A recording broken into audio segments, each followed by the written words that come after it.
I am eagerly looking forward to it, and it is to help me, and I'm sure to help all of you, deepen our understanding of Patanjali's teaching on Chitta Prasadanam. Actually, understanding the clarity coming from Maitri, Karuna, Mudita, Upeksha. And I invite revered Swami Kripakarananda to Dr. Kripakarananda ji to share his insights on how this sutra can become a living force in our spiritual journey. Maharaj, over to you. You will explain. I'm eagerly waiting for it. I'm sure everybody else is. Thank you. So, as per the topic, we will go, and it was a continuation of the last day's discussion, which was on japa. So, from japa, we have somehow landed on this area of discussion, and it was touched a bit only. It was not elaborated. Now, this specific sutra comes in the Patanjali Yoga Sutra Samadhi Pada, the 33rd aphorism, and these are the condensed instruction, which cannot be condensed more. The condensation is the highest here.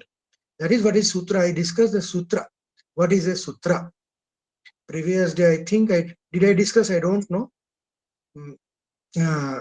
Let me again reiterate the thing. The sutra. What is a sutra? Because you will come to know that tremendous intelligence and centuries and of intense intellectual and inward journey of the Hindu religion was so extensive and exhaustive and profound. We even, by a glance, we just get startled how they did it. So let me come to the first thing of sutra. Just it is coming up like that in the continuation of this discussion. So these are all sutras, there are shlokas. We find shlokas in Gita. But these are sutras, there are difference.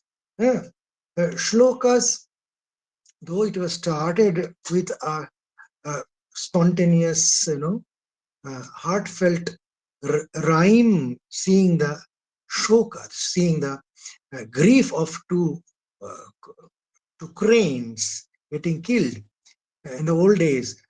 We know that. But the shlokas have a sense of condensation, also a sense of narration. But in sutra, there is no narrativeness. It is only condensed formula, you can say. And let me tell you how they also defined what are what, not that they simply said it. Now, what is a sutra? According to them, they have another sutra on sutra. What is a sutra? Definition of the sutra. It says that Swalpaksharam asandigdham saravat vishvato mukham Saravat vishvato mukham something anabadhancha sutram sutragana viduhu. Like this it comes. It is exhaustive. See, Swalpakshara, it will contain the least amount of words. Swalpakshara, nothing lesser than that you cannot condense it. The least amount of words should be there. And it was being put to all the scholars and the people of sadhakas to condense it more if they can. And there was a competition, sort of very healthy journey, that they used to try to condense it. And they used to say, if I condense it in one word, I can delete. A tremendous joy, maybe the best joy I get, like that expressions are found. So, Swalpakshara asandigdham, there should not be any doubt. No doubt should be there. It should be doubtless. Now, we learn how to raise our doubts by reading scriptures. People have different minds, so doubts are invited. And we answer to the doubts. And doubts comes out a lot cases. It comes out because of the sloka, the Sanskrit statement itself. That tremendous intricate grammars and their what is the point they're going to tell. So in this regard, there are a lot of doubts we face, always we face. Even when we are novice, we doubt because we don't know. Now, when we come to know, then lesser doubts. Now, if you are adept in that, then you may not have doubts. So, when this type of tremendous scholastic fighting goes on, at the end product, it should be without any doubt. It's an end product of all this fight. So, asandigdham, then saravat. Yes, somebody has astobham. Yes, that word I forgot. Thank you, Pratish Babu. So, astobham is the word. I will tell you. Then asandigdham, then saravat. It should not be something useless. Saravat means nothing, whatever I'm telling is Sara is not that. It should be in line of the discussion. It should be concluding something, contributing something very much substantial to the discussion. That is Sara. Others are Asara, which is non-essential part. Then Vishvatomukha means it should be universal. It should not be my thing and our thing. It can be put to any table for discussion. It should be universal. Astobham. Astobham means it is not only universal, it is not having any sort of eulogy. Eulogy means it is not just told because to put it, give it some adjectives, give it some honor to it. It should be open, clear, clean, simple. Simplicity is very important. Simple and without eulogy. Eulogy means we give a lot of adjective to, oh, great, yes, great. We somehow, our own feeling, our own components, that should not be there. Anavadyancha. And anavadvam means it was not told before. It is a novel idea. It's a new idea. It's a new thing we're contributing. So it definitely brings not only a scholar, it brings a sadhaka, especially when we are discussing about mind, chitta, buddhi, vritti, and all these things. These are our inward things. We cannot write it in blackboard. We cannot make any, model, anything. We cannot see. We cannot show. I cannot see your mind. I cannot show my mind. But we all have minds. We don't know how far what is mind. We have no idea what simply what mind.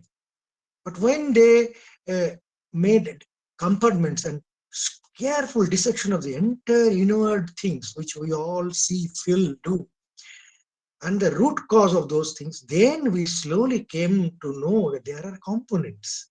There are specific and categorized components which are different from each other. If it is not different, we just name it, it will not happen.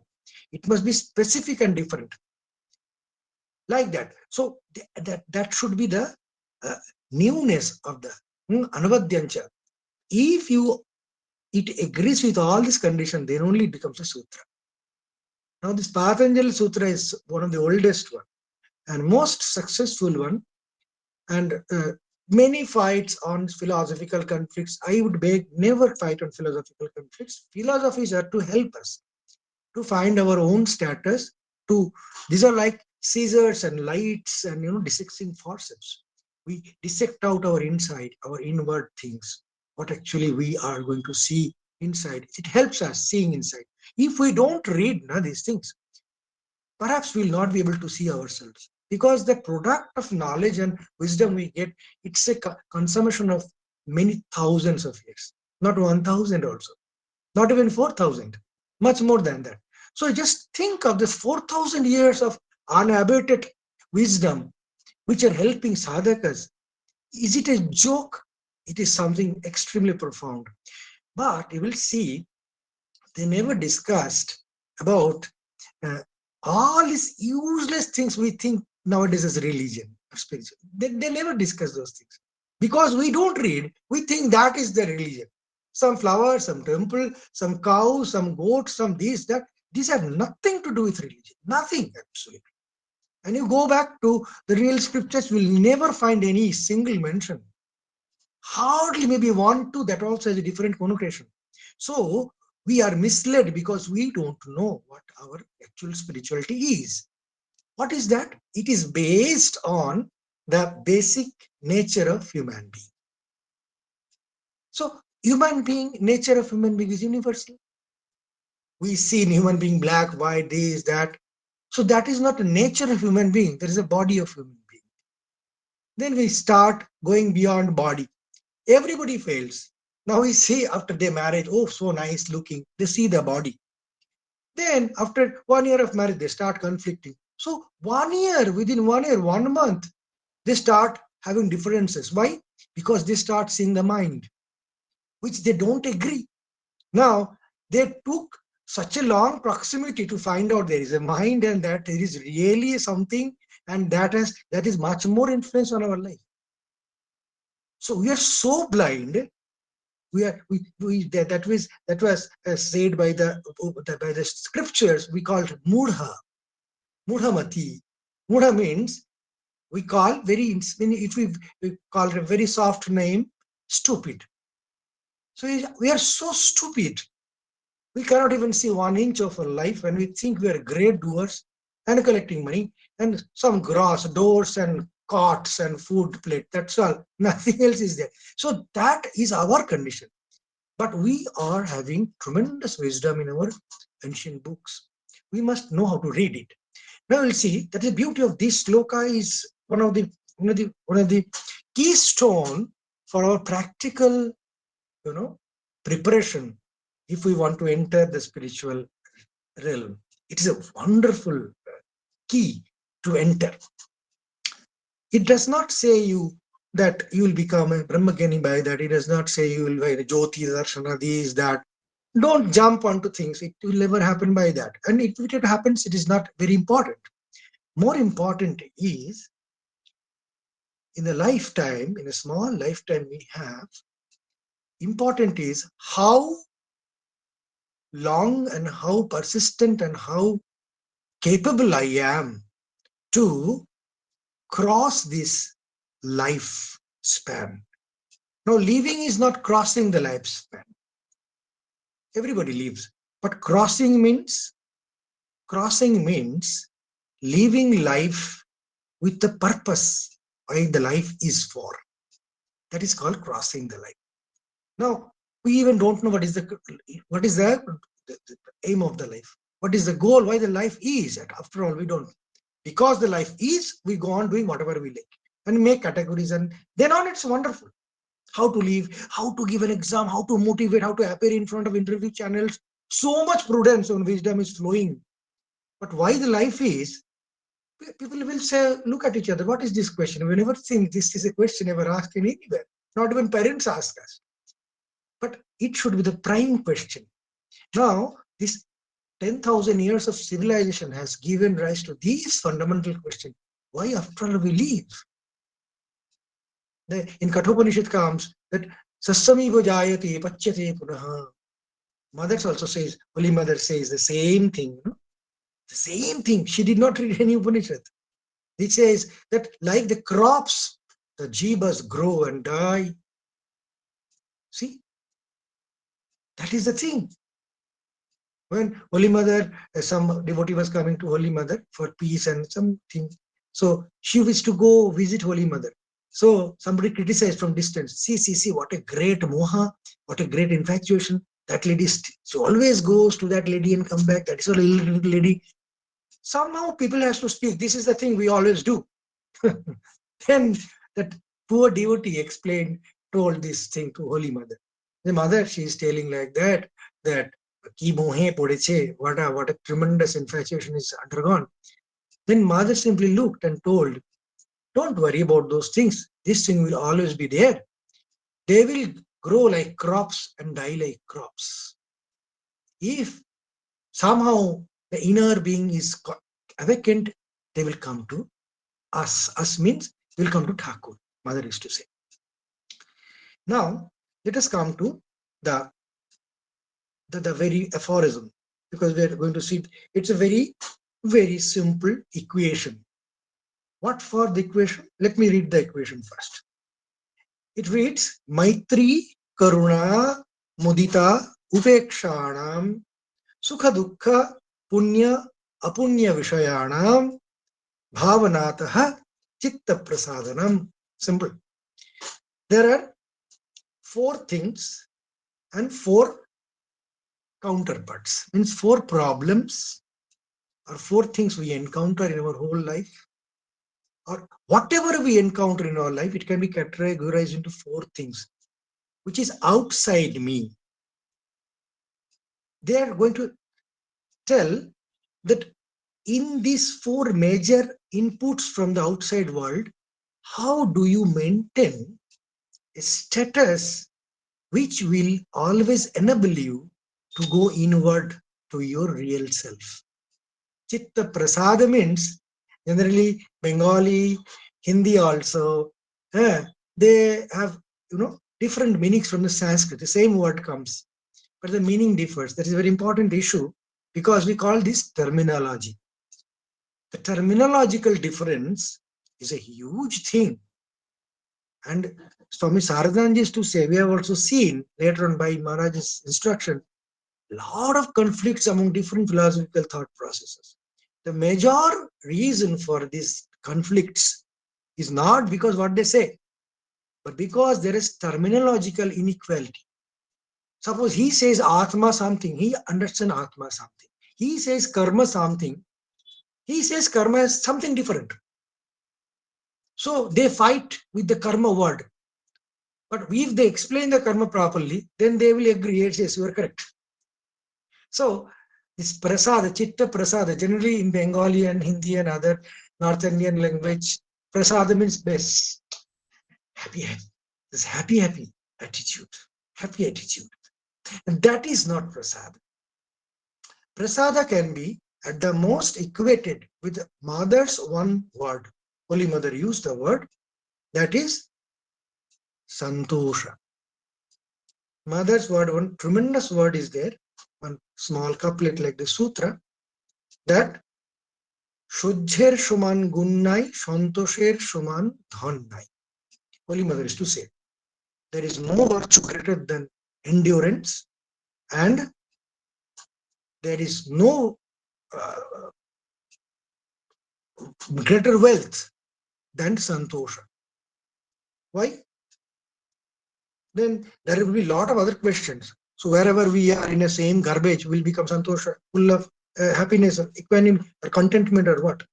There things will come slowly.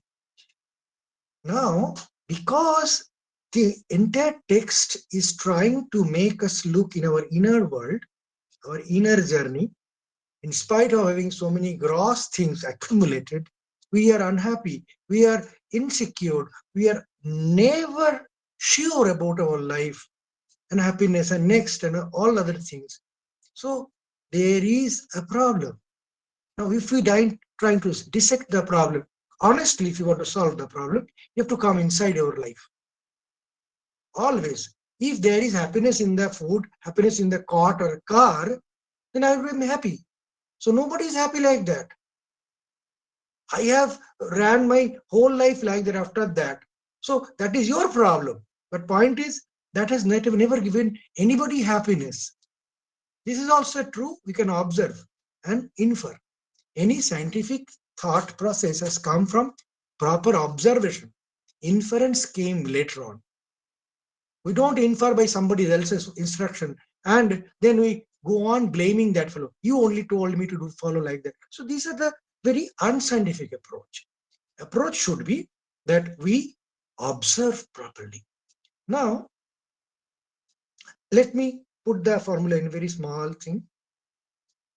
Four things you can one by one consecutively can think. One is Maitri, Karuna, and is Mudita, and is Upeksha. These are our instruments to combat four things which are coming from the outside world always. What are they coming? They are the different mental flows, different, you may say mental flow, you may say thought process, you may say different types of impulses, mental impulses which infringes upon us, which comes to us always and makes us react to that. Now, Patanjali is trying to correct the reaction. That is most important. It's not that what is coming is important. Most important is how I react to that is important. That is everything. Now, is it a trick? No, they have to be very careful. It is not a trick, because by trickery, you cannot acquire these instruments as your instrument. It should be your uh, extensively and personally grown quality of mind. Growing a quality, but when we go in details, you'll understand it needs a foundational quality in the mind. It is not a trickery, but it is a very pointed arrow which can combat it. Now, first let us recognize the external impulses, which are broadly categorized by which disturbs us. That's the point. Suppose we go and sit in solitude, we'll find our internal mind is so much disturbing always. Thinking of this, then that, then this, no link, then craving for that. That itself is a monkey going on jumping. Now, again, the impulses are coming from outside, that is still more worse. So we have to one by one think. Now, these sutras, they have found one wonderful connection. The sadhana we are doing to combat the external impulses, the same sadhana will help us to control our internal impulse. That is another wonderful discovery. That what we try to acquire the quality to combat the external impulses which are disturbing us, the same sadhana, the same exercise will help us to solve our own problem. If I solve those problems, suppose external impulse coming disturbing me, by that sadhana, when I sit in solitude, I'll find I myself have grown so much. I am not disturbed by myself. So how it is equal will come later on, if possible in today. But let us see the four major impulses.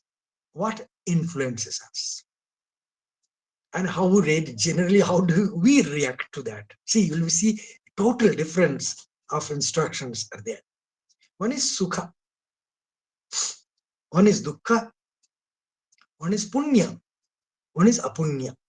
These are the four things we see around us, of others, not of mine, others. And they infringe upon our body, mind, thinking, experience, we call whatever. Now, what is sukha? Sukha is somebody is happy. Very simple. Somebody is happy. Anybody. You're going in the road, somebody is very happy, smiling. Suppose you are in a bad mood, you'll simply say, huh, simply laughing, hopeless, no work. Or happy, generally what happens when you see somebody smiling, it is infective, it infects us. I also start smiling, seeing, generally we see TV, cinema, somebody smiling, we're already laughing. We see cartoon channel, somebody is laughing, we're also laughing. It's an infection, it comes to us. See how it influences quickly. But he is telling, if you see some person, known or unknown to you, is happy. Let us say, known person, which really infringes, which really means to you. Anybody laughing generally does not mean, it's like a postcard. But you know a person, he is happy. It can be many types. Maybe your friend is happy, you're happy. Your enemy is happy, you're not happy. See, so happiness, the same thing is coming through your mind of your projection, what you see the world. You are not happy if you see your enemy is happy. That is a problem. And when you are not happy chronically, you don't want anybody to become happy. So how it is happening? It is happening. Now how it is happening? Because we are, the actual reason is we have desires inside. We have never known. Actually, in Gita, this prasannata, actually the final attainment is Chitta Prasadanam. The prasannata. What is prasannata? Prasannata is actually the state of, it describes by Shankaracharya, it is state of open, like an open sky without any cloud. You are happy, your own nature. That is prasannata. You are in a state of infinitude, of your wonderful bliss, which is always there. Nobody can destroy it. No fear of getting destroyed. So that ideation is prasannata. It is not exactly he's telling about the experience of the Nirguna Brahma or Saguna Brahma. He's telling about ideation. When Ranganathan used to speak, always, I've seen, you also can learn from his videos. He will say at least 100 times, what a wonderful idea. The ideas. Upanishad does not give me sandesh or samosa or biryani. It does not give me. It gives me ideas. The people of Jadava, they think, oh, what idea? They don't know. They live another idea, live in another idea. The ideation, the idea, if you make it lofty and big and wonderful, that can wash away the problems.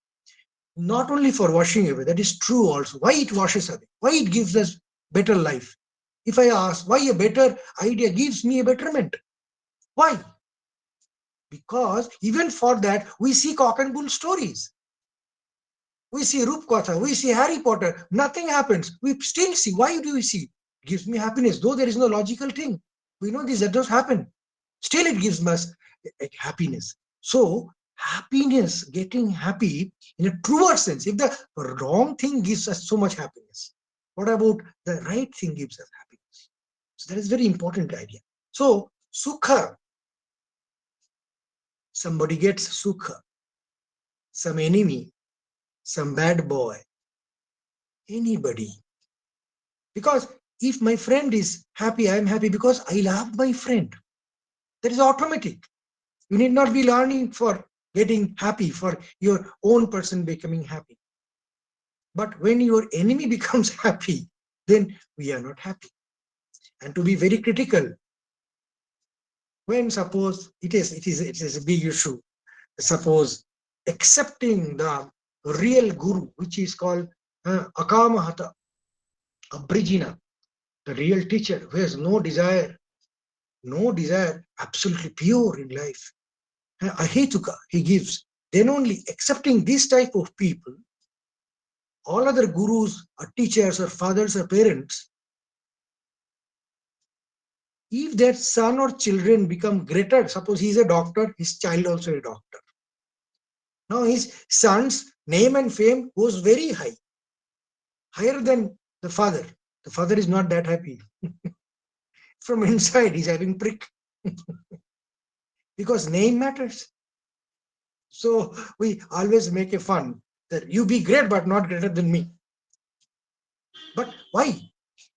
Until and unless you are completely pure in heart, you cannot become happy with even your own known person's happiness. Now, this type of two equations we will come to. He says, Patanjali says, when just let me read out the framework, then we'll discuss nicely. Sukha, so it goes, the similar expression goes for all the other impingements, all the other influences we find from the external world. One is sukha of others. He says, you have to have a full-blown idea inside of a Maitri. Maitri means who comes close and become a supporter of your happiness. He is a Mitra. Maitri. Mitrasya bhava Maitri. Then Swamiji says Maitri means Anukulyam. Suppose he is happy for something, for money he has got. You support that by good amount of money you will have a wonderful life. It is so happy, so nice. You will be happy. I will come to little more details later on. So let me first see the equations. For Sukha, you have to have Maitri. Now suppose if somebody is Dukkha, he is having miserable. Suppose your enemy is miserable, we are so happy he is miserable. We think, we see, bring out karma. No, karma will happen, He has to suffer his karma. So much wisdom we grow to support our cruelty that somebody is having misery and we are happy out of it. We always do that, but that disturbs me. That is a problem.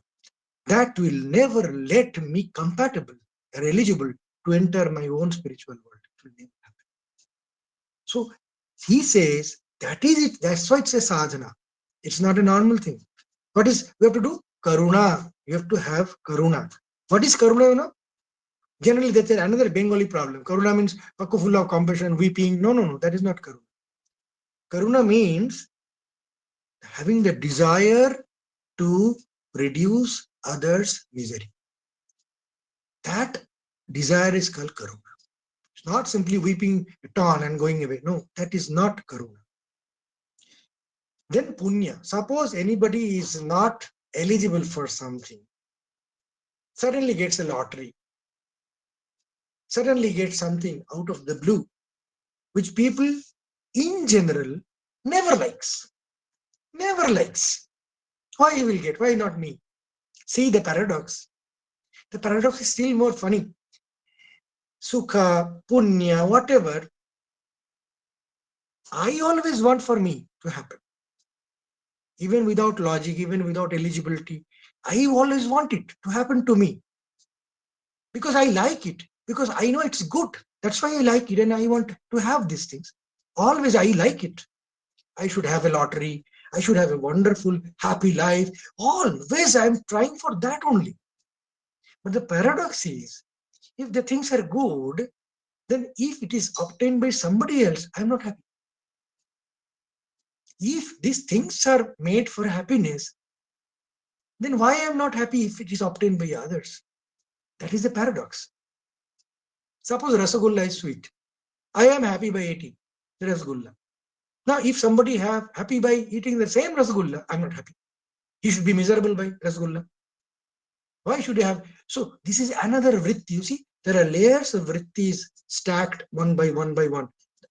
The Gita has told in another way, while telling this, coming to this conclusion, he was starting telling why the desire happens, why the krodha kama happens. The first thing is desire, how the desire even comes up. And that only forms this big tree of all problematic things.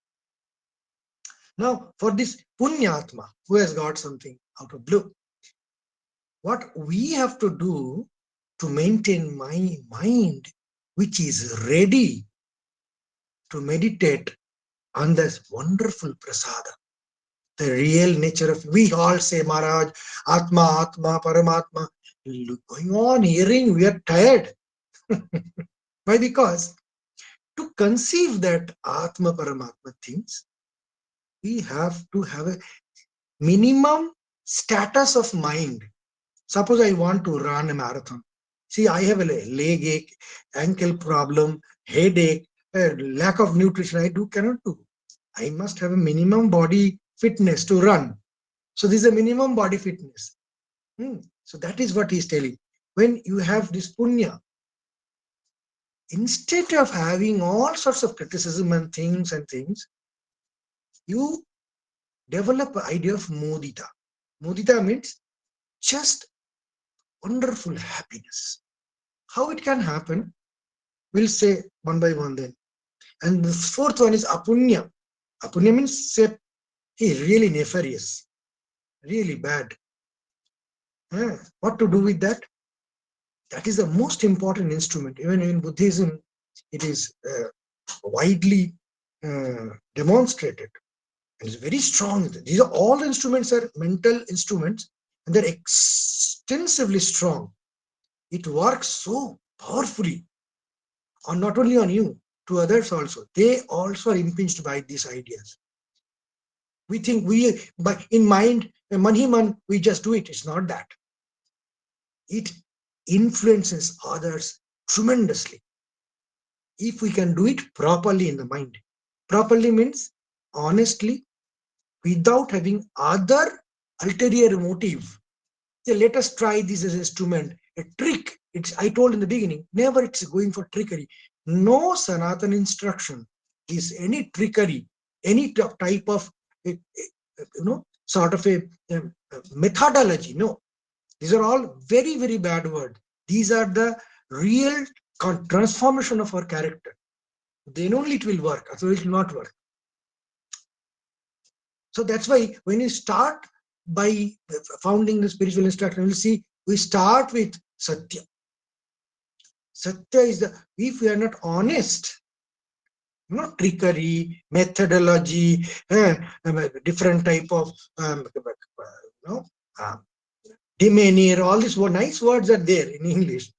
In one group, they are all dishonesty. These are not honesty. Whenever we say Bhadram Karne, Bhadra means not showing Bhadrata. He is inside, he is that. That is Bhadra. So showing off what actually I am not, this will never make any success in spiritual. Now, Apunya, who is Papatma, we can say, he has committed murders, he has inflicted misery on others, is really bad person. We can see. Then he says, Upeksha. Upeksha is one of the strongest force human can have. So I will, one by one, I will come, and there will be, mosaic. Suppose a same person, he is a Papatma, he gets a lottery, and he's very happy. So Sukha, Punya, and Apurna, three are there. So how do you react to that? He's a bad person. So you do a Upeksha to where? So we'll come to one by one. Now, in Gita, when Sri Krishna says about this thing, the development of all these things, that your dhyayate vishayam pumsam sangasteshu vajayate sanga sangayate kama kamat krodho vijayate krodhat bhavat sammo sammoha sajibidum. So all this continuation he comes, and then he says prasade sarva dukkhanam hanirasya vijayate prasanna chetasha yashu buddhir parjavatishthate. Now, if you are having, by that, if you have Chitta Prasada, then only you can, Dukkhasya Hani will happen. Otherwise, your Dukkha means all Dukkha. Tritapa we say, Dukkha. You are getting influenced by somebody's happiness. You are jealous. It's a Dukkha for it. It's not happiness. Now, we are so blind. We make a round table conference discussing others' badness. We call it PNPC. We are all jealous together. We are so happy. See, this is a common thing we see in the entire world. Be the biggest table of the world and the smallest table of the world. Chai wala ki dukan bhi hai aur president's ki table bhi hai. Same thing is going on. How to become jealous? We are common. We are grouped for a common bad issues, and nobody is happy. So there, in our, I can tell you the wonderful thing actually. Shankara says that prasanna chetasa. Why we are thinking all this? It is the aim we are trying to have. Prasanna chetasa means swasthanta karanasya yasmat ashu, means akashavamiti parisamantat apatishtati atmasvarupena eva nischali bhavati ityartha. You become in your own self nischali bhavati. You are happy and quiet. I told you, when I conquer those external things, I also becomes nischali bhavati. I don't have any other problems with myself. Now, let me start one by one. It's a wonderful thing actually. Suppose upeksha. You will say, Maharaj, why upeksha is very deep? What is that upeksha? Upeksha, by generally they have said, even Swami has translated, udasinyam. Become, giving no mind to that. Udasinyam. Or somebody says even varjana. You give it up. Tyaga. You just give it up. What do you give up? Others' bad things. You are thinking he's bad. You are imagining the badness, all sorts of things. and it is new to you, you are not liking it, maybe cruelty, maybe trickery, maybe cheating, maybe all sorts of things, you don't like it, and you are getting influenced by this type of ideas. What we have to do is, we simply brush it off. How? But they are going on coming to you. Maybe your own next door neighbor is having those things. Yesterday committed one murder and the police have come. All are making you and cry. But how, suppose you stay? You stay. One important thing is, the more we think about the divine nature of everybody, we believe in everybody's immortality, their divine nature inside, whatever is outside. Now, another thing of the divinity in everybody is, my real nature, in my real nature, I am there also everywhere. I may not feel, I may feel through this body, but in reality, my real nature, as it is inside me, it is inside him also. The same real nature. It is not a jada something. It is the conscious principle, is everywhere. And yogis develop it and they can demonstrate it. You know that Sri Ramakrishna was simply, Narendra was feeling, somebody was feeling, what is Advaita? I think Hari Maharaj. It's all are equal. How it is possible? It may be equal in the tattva or the samadhi state, whatever, but in the common sense, it is not happening so. So he came to Sri Ramakrishna. Suddenly he saw he was shouting in pain. What is happening? Sri Ramakrishna was looking at the boat in the Ganga. Two boatmen were fighting and they were quarreling. One gave a slap on the back. The same slap as if Sri Ramakrishna got in the gross body, sitting in the Dakshineshwar room, and the slap mark was visible in his back. And he shouted, say, not only in human. So Sri Ramakrishna was seeing the living new grass in the lawn so intensely. Then somebody walked and Sri Ramakrishna shouted in the chest pain. He said, we're walking as if he's walking on my chest. It is not a disease or vikara. It is so profoundly deep. Then if it is a disease, everywhere people will walk, you will have pain. No. When he demonstrated, those were confined in the body, but when we really connect the real nature of everybody else, of us, then the gross body also is influenced equally. We are blind, we don't, so that's why we suffer. So the pretext is, we take everybody's divinity as the truth, final truth. Everybody is divine. Not this is an animal, I am a god, my god, he is a... All these hopeless distinctions have made the quarrel and all these things. With that idea, we have not realized, but we know that is the truth. Now what happens? When somebody having done some crime, generally we say, suppose you are despising him because he has made a crime. You are cursing him.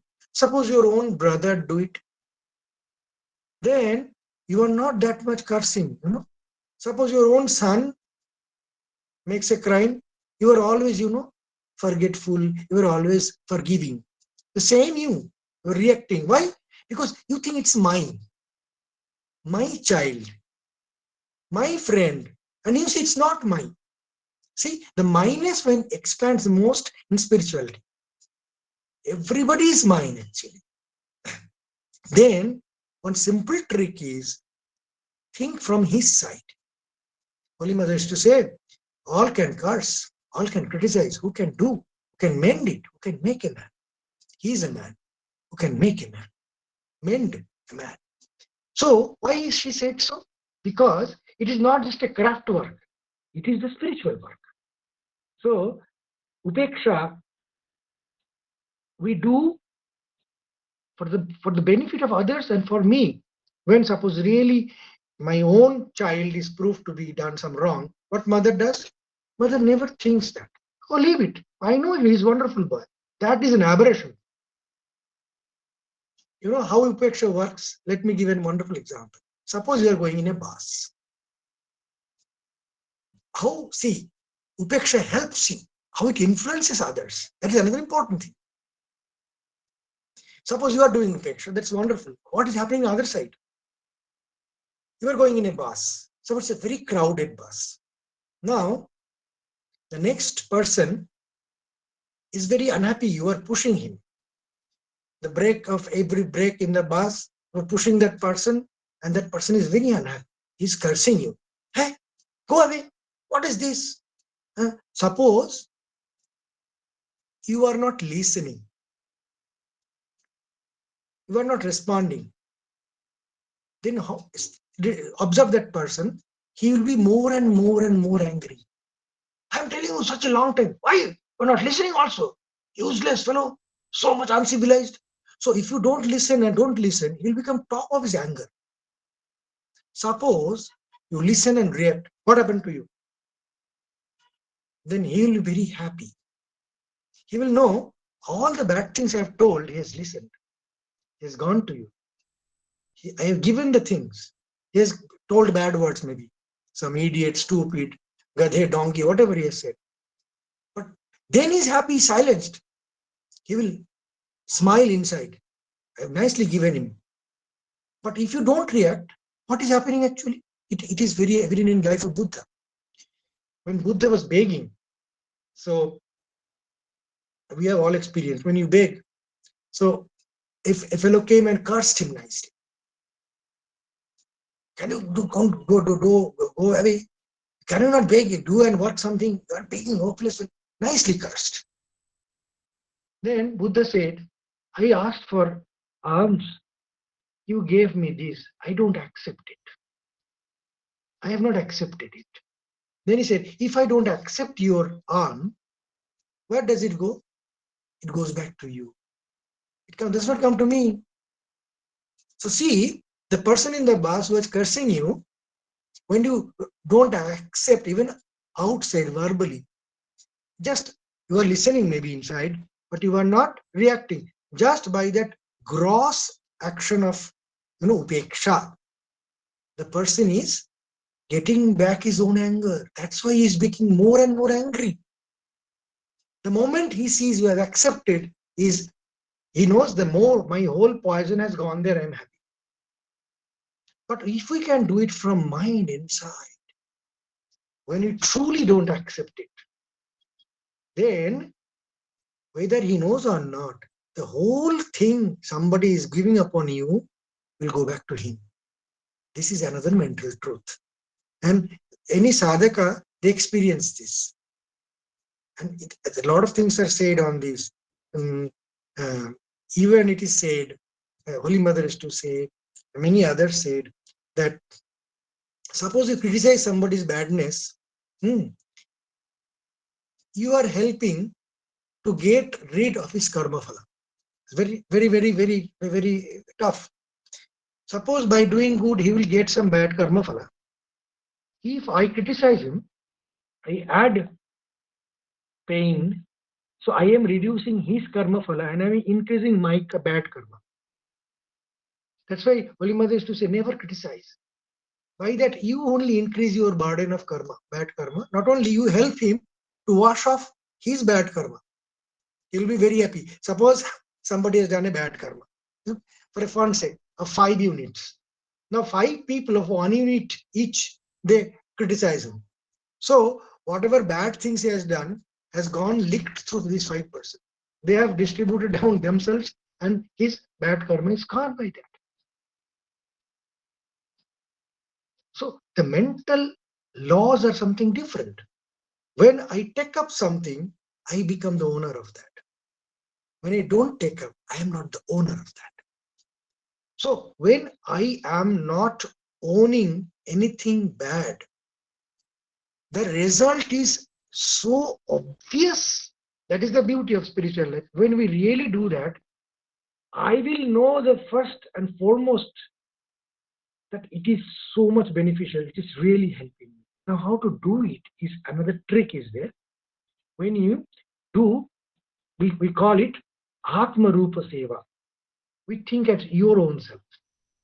Suppose the moment you forget is somebody else, if you more know that it's me, I could have been that person. The logic, the thought process you have to do It's obvious. Suppose you are Sukhi, you are very happy. What do you want? I want everybody to become my friend. I want everybody acting friendly with me. It's not that somebody, hey, why are you so happy? The world is full of misery, you are smiling. So somebody may say, but I don't want that. Happiness to be shared with the mitras. So I know that. So I know that if I be him, what will happen? What will be my expectation? My expectation will be mitra. So I'll become his mitra. Because I would have expected the mitra to interact with me. Suppose I am dukhi, whatever be the reason. No, I will want somebody should help me, talk to me, or help me somehow to get out of this thing. Anybody. When we don't get anybody, we curse. Whole world is full of selfish people. Are Baba, you become selfless. So yeah, I can become selfless then. I can think, suppose I be in the misery, what will happen? See, the thing is always going to the Advaita feeling. I am in everybody. And Seva is Atma Rupa Seva. Always. What you feel best to be done to you, when you do to others, that is the Atma Rupa Seva or Dharma. Then Punya, suppose suddenly you got a lottery. You know, lot of money, you are happy. Now, what will expect others to do? When I really judge myself, suppose I have got a big, what I should expect, my friends, my neighbors, my parents, my teachers, what they should do to me. I will always think, I expect them to be also equally happy. Modita. So I'll always become Modita with that. Then, suppose I have done any very bad thing, some ugly thing I have done. What I expect others to be with me, they should, forget it. Don't look at that thing. I'm actually, you'll see, ask any bad guy who I have done. Actually, I'm very good. Because of the circumstance and all I have done, I will never do. Like that. He always wants to prove he's an innocent guy. Maybe actually so. But he wants it to be forgotten, given up. Don't look at that. And you will see all the spiritual instructions at that. Holy Mother says, Karu dosh dekho. Don't look at other shortcomings. Don't look at. Why? We look at. That is why the instruction is don't do that. Why? We say, he is full of wrong. Why should I not see? How can I live? You can tell that. But if you want to be in you, if you want to have your own peace of mind, not only peace, prasannata, prasada, if you want to really once at least think what actually real nature of ours, I want to think that. I have to make the mind so carefully prepared that mind can think. Otherwise, any mind cannot think. Then next sloka Gita says, Ashantasya kuta sukham. Who is not quite by himself, no pleasure can come to him. Even comes that cannot stay to him. That is the problem. Even with all sukha, we are asanta.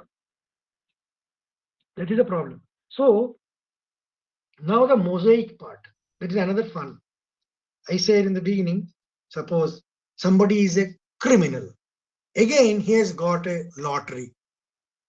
Again, he is unhappy because some money has been stolen. And he is happy because he has purchased 2 big cars. So all the things will come. He is equally apunya, he is having punya because he is a criminal, punya has got a lottery, and he is dukkha because something, money has been stolen, and sukha because he has got 2 cars. The same person. Now you have your instrument, not for all, not for individual others. You can apply, you can quietly remove the criminality. Okay, he's actually good, but that is a sadhana. That is a sadhana. We are no judge. And we do judge this way only when it comes to our own kids and kin. In my own case, that is proved. We have big system. We want others' justice. But when you come to your own justice, you will see we all expect this thing to happen to us. Always. No, so similarly, we will exercise all together. This is explicitly told. The main root of it is the more we want to think about the only one conscious principle, only once, we die. One wonderful speaker was telling, I have seen so many saints. By the touch of a feet, a person, we have seen so many saints going to the crematorium. By the touch, one people get without disease. Nirog. He touched and became Nirog, and that same person is dying. So many we have seen. Means this is a game. This is a delusion. People think all are having the same rule, superving everybody. Jatasya hi dhruvo mrittu, dhruvo janma mritasya cha. Knowing this fact, I have not created this thing. This is a nature's rule, like gravitation, like pool, whatever. We make big discussions on why electromagnetic theory, this theory, then all this wave theory. So much theory, we make billions of dollars making arrangements. But this is the rule, simplest rule for all. Now, keeping the rule in front, how do you design your life? That is called making the goal of your life. Living cannot be goal of your life because you're already living. You have no idea how you are living. So living cannot be goal. We think living is the goal and how to make it more, designed. So because we will die, how to make this spell of time valuable? Who does not know that trick, he is a fool. He is a mudha. Who knows that this small time, where everybody is going to perish forever, what should be our standpoint? How should I live? I always give an example of picnic. I may discuss it later on. That is a wonderful example, and we know how to live actually. When the picnic is a small one, when you know picnic will end, even the small baby knows. If he goes and does not play in the picnic, mother will beat, hey, play today. You are not playing today, means never plays. But that mother is eager to make the baby play. Why? Because picnic will finish. You have to make the, most out of the picnic.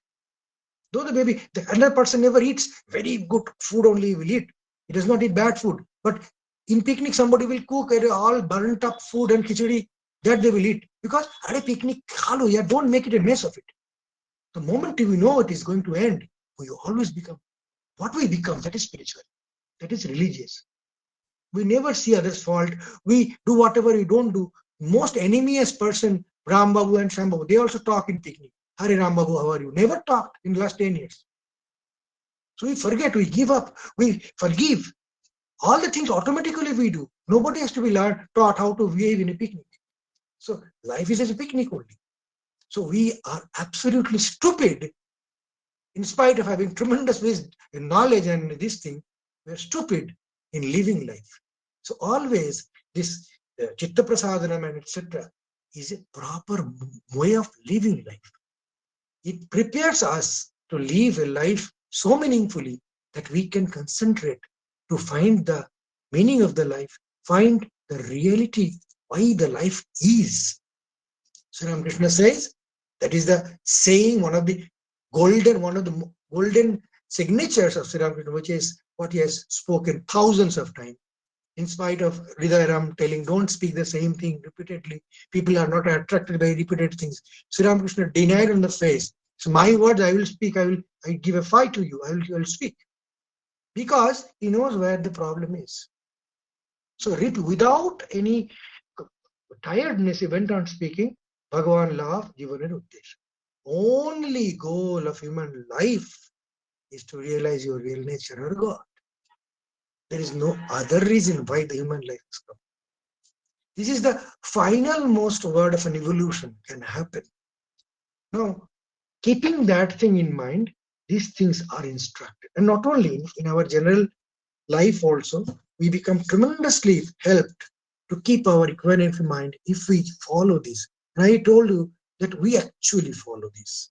When it comes to our own circle, when it comes to still closer circle, my own wife, my own husband, my own son. We always do the same thing. But we refrain from doing. Why? Because that is not me. The more we reject the world, divide the world, me and non-me, we suffer. The more we take the whole is mine, we don't suffer. Even the practical, most pragmatic thing of suffering and non-suffering is exercising that everybody is my own. That's why Holy Mother, another tremendous statement, she says, nobody is outsider. How? This is a tremendous statement. Keu pornoi. Now that is something much more than universal. So, then she speaks, সবাইকে আপন করে নেওয়ার. You don't know that everybody is yours, but try and do that. Take each as your own. The moment I take as my own, I have won the race actually. Even without much meditation, we can do this. And you will see demonstration when a fellow came with her son died and she's weeping vehemently, she's weeping. She came with all her grief to Holy Mother. Seeing the grief, Holy Mother became that lady. And she started feeling the misery so much. She started wailing and weeping much more. She could not contain. Then the lady saw that the mother is weeping much more. What grief I have, she is having much more grief. Seeing that lady forgot the grief. Why? Because the same thing, that dukkha karuna, whenever dukkha, the karuna was so much. The desire to mend the suffering, the loss, was so intense, she was completely healed up. Because it was true, it was not a fake one. Even fake one makes us good, feel good. What to speak of?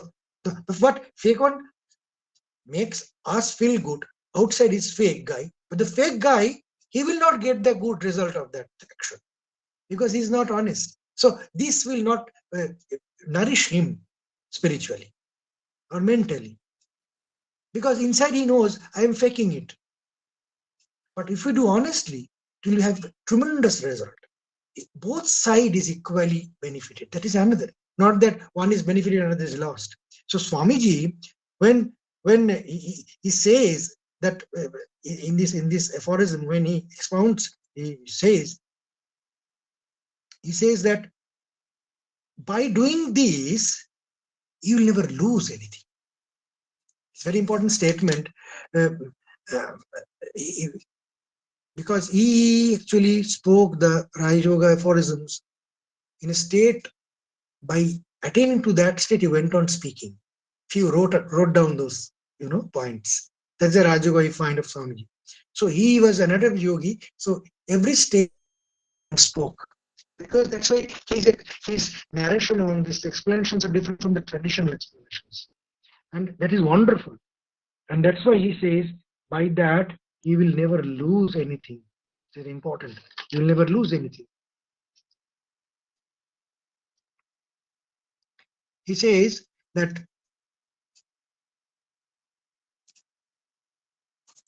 no, don't think by this restrainment we incur any harm to us.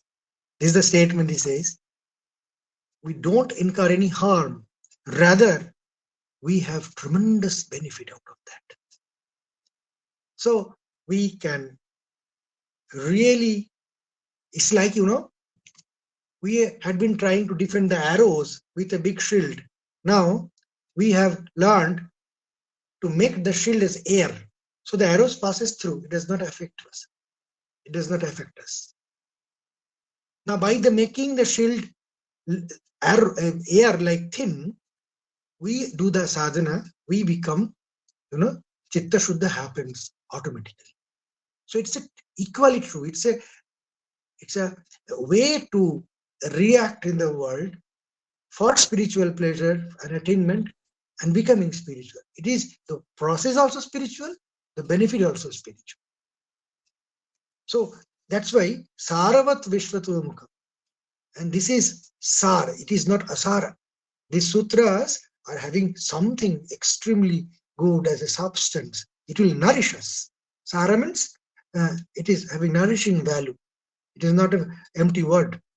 So it will nourish us. So for today it is this, and most of the things, corners we have covered, but there are a lot of things to be can be discussed.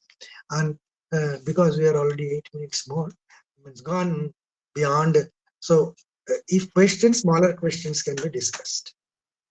Yes, Maharaj. I know you probably will have to go and have dinner also. We take one question. I'll ask around. Anybody has a question? Short one question we will accommodate today. No Maharaj. No questions today. So Okay, fine. That's okay. Namaskar, Maharaj. Yes, please. In my pranam and namaskar, And I namaskar. met you long back in the Goal Park. You came from Belur Math for singing. Okay, So I forgot. You I don't think remember. I think in the year 2014 or maybe 2015. That time I was in Kolkata. So Madam, the have any first time question? I met you, and then I met you in Kashi Sevasram just before Okay, fine. Corona. No, that's fine. But any question do you have? Please. আপনার Yes, কোনো I have one question. Yes. That is sufficient. In Lila Prasanga, in Kathamrita, everywhere it is written that what is Advaita Vedanta in a word, মানে এক কথায়, in a word, what is Advaita Vedanta? That Hori Maharaj, when he asked Thakur, Turiyanandaji, Thakur answered that Brahma Satya Jagat Mithya. He said, so this is the meaning. Say for me, ordinary householder, I am a devotee of Thakur. So this is the only answer, Brahma Satya Jagat Mithya. That is the answer for Advaita Vedanta, because I don't understand Advaita Vedanta.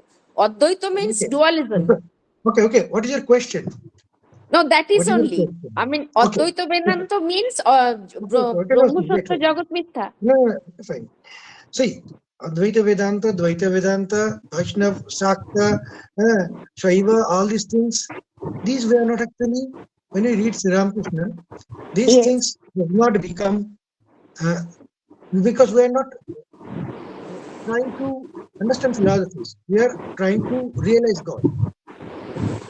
Now, when Advaita knowledge, according to Sri Ramakrishna, he says that Advaita Gyan Achole Bedhe Jaicha Karo. You keep the final knowledge to you as your own personal possession and do whatever you like. Nothing will happen. And when it was expounded by Holy Mother later on, Holy Mother emphatically said, I can stressfully, with stress and emphasis, I can say, your Guru is Advaita. You are all Advaitins. So let me say, Advaita is a state. Don't think it's a philosophy. In that state, all the sadhaka, anybody who does the sadhana, who does the introspection properly, he will find that only God is there. Nothing is other than that. So Jagat Mithya means you are talking, I am talking, at that true or false. We talk or call it is truth. But suppose, just I'm telling, suppose I die or you die. Will you remember yourself? No. Suppose you have say 84 lakhs you live. Suppose 5 births before. Do you remember a single birth? You don't remember. So is it true or false to you? That has gone. You don't cry for that. You don't miss those houses and everything. Suppose you were some gentleman in Rajasthan. Suppose you are a big king in England. Nobody knows. So we don't cry for that. Though it happened once. So whatever happens is not true. So similarly, when a man realizes God, the final thing, he sees not only the other births, this birth also is a false. An entire thing not only is a false, it is like a mirage. They describe in many ways because there are extremely wonderful examples. One is mirage. Another is, I am thinking a snake, a rope to be snake. And I'm jumping around, I'm doing all these things. But finally I found it's not at all a snake, it's a rope. Simply I'm jumping, hopeless. That one example of Sri Ramakrishna comes. In a village, one person has taken a form of a just makeup of a tiger. In the evening, that fellow was scaring everybody. So everybody thought it's a tiger, all are running away. So one old lady was sitting. She found, oh, that is our Haru. He has dressed in a tiger. So the moment she recognized, what happened to her? She says, the tiger is mithya. Haru is satya. Brahma satya jagat mithya. Though she can see there is a tiger form, but tiger is not real. It's looking like a tiger.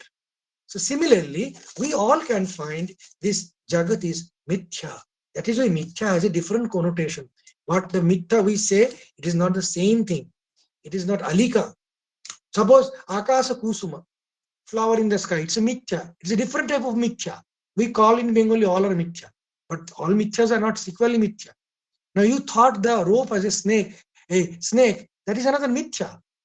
But there is a adhara, there is a rope looking like snake. So that is called adhyaropa. So there are a lot of mithyas. The Jagan mithya has separate connotation. When we have that Brahman, everything is dissolving in that. See, all the experience of Thakur, Ma, everybody, it dissolves, he says. And from that point only all dharma comes. Otherwise, dharma has no value. Suppose all are separate. Why should I become compassionate to you? No use.